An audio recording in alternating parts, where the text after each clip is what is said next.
Hello friends, welcome back to my YouTube channel ওয়েডুটেক। আজকের video short হলেও knowledgeable হতে চলেছে। তো কিভাবে যে কোনো অ্যান্ড্রয়েড ফোনের ডেভেলপার অপশান এনাবেল করা সম্ভব সেটাই আজকে দেখাবো।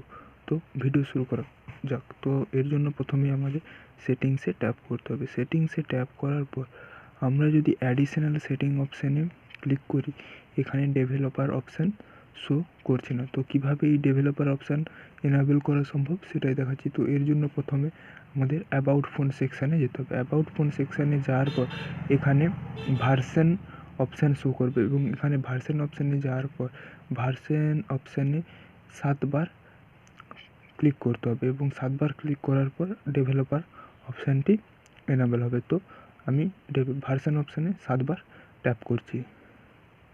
7বার ট্যাপ করার পর এখানে নিচে এসে যাবে you are now in developer mode. তো বন্ধুরা, ডেভেলপার মোডটি এইভাবে এনাবেল করা সম্ভব। তো দেখা যাক ডেভেলপার মোডটি আমার অ্যাডিশনাল সেটিংসের মধ্যে এসেছে কিনা। তো আমি অ্যাডিশনাল সেটিংসে গেলাম এবং এখানে দেখা যাচ্ছে ডেভেলপার অপশান চলে এসেছে, যেটা আগে ছিল না। তো দেখা যাক ডেভেলপার অপশানে গেলে দেখা যাবে ডেভেলপার অপশানটি এখানে ফাইনালি এসে গেছে। তো এটাই ছিল আজকের ভিডিও। যদি ভিডিওটি ভালো লাগে অবশ্যই লাইক, কমেন্ট, শেয়ার করবে এবং আমার টেলিগ্রাম চ্যানেলে জয়েন করার জন্য নিচে লিঙ্ক দেওয়া আছে, সেখানে জয়েন করে বিভিন্ন অফার্স, ক্যাশব্যাক রিলেটেড তথ্য জানতে পারবে।